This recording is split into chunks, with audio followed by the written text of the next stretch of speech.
ഗായത്രി ആ ഏട്ടാ ഇരിക്കേട്ടാ. എന്താ ഗായത്രി, ആരായിരുന്നു ഫോണിൽ? അത് ഭാവനയായിരുന്നു. ആ മോഹൻ അവളെ വിളിച്ചിരുന്നു. എന്താ വീണ്ടും കല്യാണക്കാരും പറയാനാണോ? ആ വസ്തുവിന്റെ കാര്യം പറഞ്ഞു വിളിച്ചാന്ന്. ആരെങ്കിലും എന്നോടൊപ്പം ഒന്ന് വന്നാ ഞാൻ പോയാ ഒപ്പിട്ട് കൊടുത്തേച്ച് പോരാ ഏട്ടാ.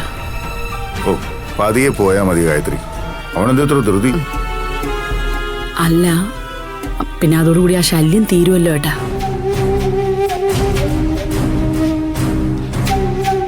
അങ്ങനെ അങ്ങ് തീരുമാനിക്കാൻ വരട്ടാമേ.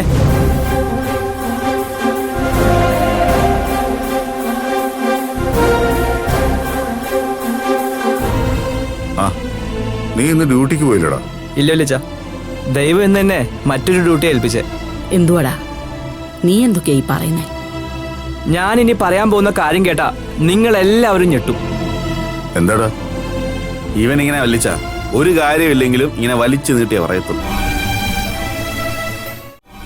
ഇതങ്ങനെയൊന്നും അല്ല വല്യച്ച. ആ മോഹനമാമൻ തന്ത്രപൂർവ്വം നമ്മൾ ചതിക്കാൻ വേണ്ടി നോക്കിയതാ.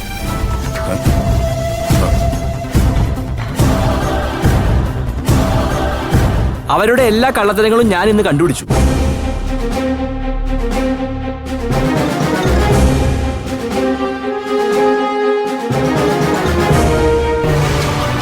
അമ്മയുടെ പുന്നാര ആങ്ങളെ ഈ നാട്ടിലേക്ക് വന്നതും നമ്മളോട് അടുപ്പം കാണിച്ചതെല്ലാം എന്തിനാണെന്നറിയോ? അമ്മയുടെ പേരിലുള്ള കോടിക്കണക്കിന് വിലയുള്ള വസ്തു കൈക്കലാക്കാൻ വേണ്ടിയിട്ടാ.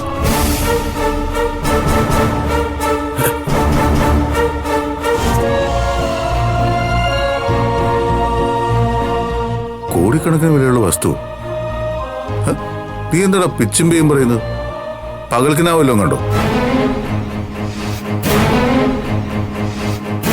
ഇല്ല വല്യച്ച, വ്യക്തമായിട്ട് അറിഞ്ഞിട്ട് തന്നെയാണ് ഞാനിപ്പോ വന്നത്.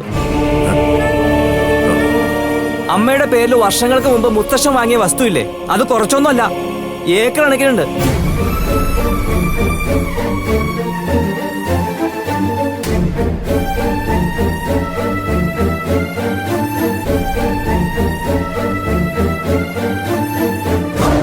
എന്താ ആർക്കും വിശ്വാസം വരുന്നില്ലേ?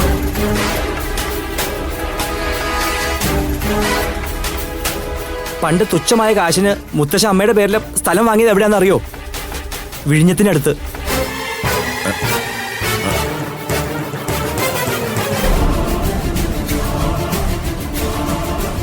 ഇന്നവിടെ സെന്റിന് ലക്ഷങ്ങളാ വില.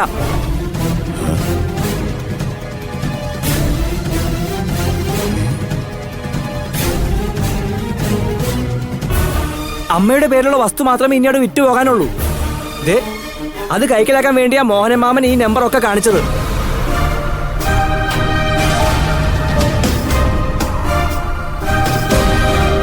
ഭരത്തെ, നീ ഇത് നല്ലതുപോലെ അറിഞ്ഞിട്ട് തന്നെയാണോ പറയുന്നേ? അതേ മയച്ചി, അമ്മ സംശയം പറഞ്ഞ ആ ചന്ദ്രശേഖരൻ എന്ന് പറഞ്ഞ ആളെ ഞാൻ ഇന്ന് പോയി കണ്ടിരുന്നു.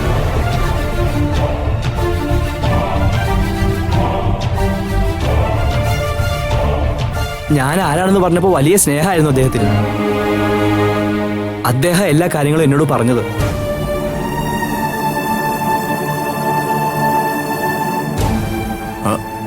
ഗായത്രി, ഇത് വിചിത്രമായ സംഭവമാണല്ലോ. നിന്റെയും നിന്റെ മക്കളുടെയും കഷ്ടപ്പാടുകൾ മനസ്സിലാക്കി ദൈവം അറിഞ്ഞു തന്ന സൗഭാഗ്യം ഇത്. ഇവൻ വന്ന് പറയുന്നൊന്നും വിശ്വസിക്കാൻ പറ്റില്ലേട്ടാ. വിശ്വസിക്കണം അമ്മേ. ഇനിയെങ്കിലും ഞങ്ങൾ പറയുന്നൊന്നും അമ്മ മനസ്സിലാക്ക്.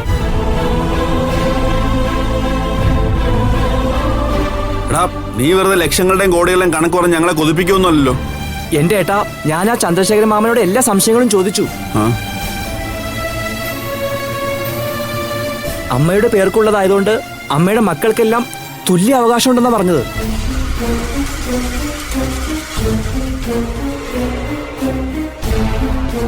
അതായത് ഒരാൾക്ക് 10-20 കോടി രൂപ വെച്ച് വരും.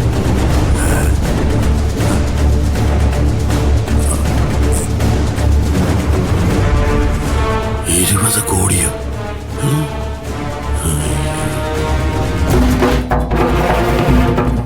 സീതോട്ടാ,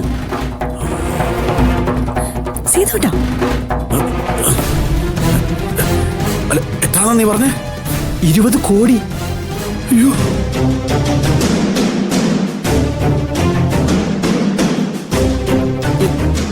ഏട്ടാ, ഭരത് പറയുന്നത് പോലൊന്നും ആയിരിക്കത്തില്ല. അങ്ങനെ അങ്ങ് പറഞ്ഞു കളയാൻ വരട്ടെ ഗായത്രി. ഭരത് എന്താ കൊച്ചുകുട്ടിയാണോ?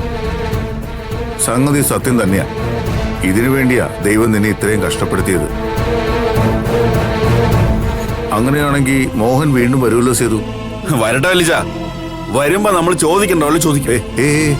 അങ്ങനെ എടുത്തിയാടി ഒന്നും പറയണ്ട. ഇനി എന്താണ് വേണ്ടതെന്ന് നല്ലതുപോലെ ആലോചിക്കണം. തൽക്കാലം ഈ വിവരം നമ്മൾ അറിഞ്ഞതായി ഭാവിക്കണ്ട. ഇനി അങ്ങോട്ടുള്ള മോഹന്റെ നീക്കം വേണം നമ്മൾ മനസ്സിലാക്കാൻ.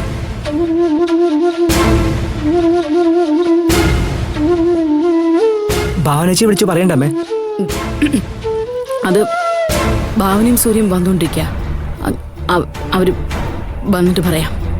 ആ എന്നാ അത് മതിയമ്മേ.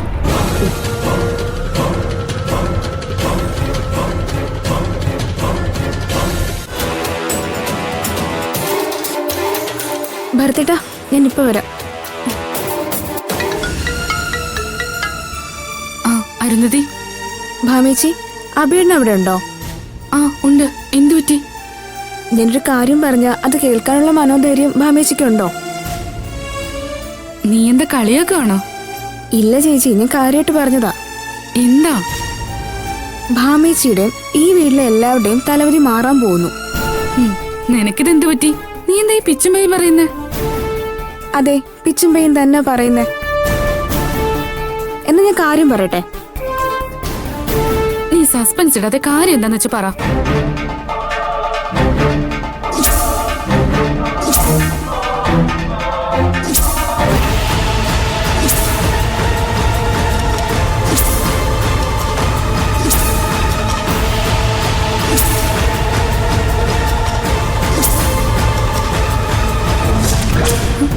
അരുന്ധതി, നീ പറഞ്ഞതൊക്കെ സത്യമാണല്ലോ അല്ലേ?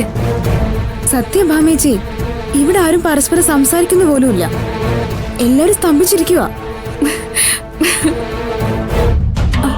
ഭാമേച്ചി വരുന്നില്ലേ? പിന്നെ വരുന്നില്ലെന്നോ? എപ്പോ വന്നെന്ന് ചോദിച്ചാ പോരെ? എന്ന് വേഗം വാ ഭാമേച്ചി. ഭാവനേച്ചി സൂര്യേട്ടന് വന്നോണ്ടിരിക്കുക. ഞങ്ങളിതാ ഇറങ്ങി. Abi, hello hello.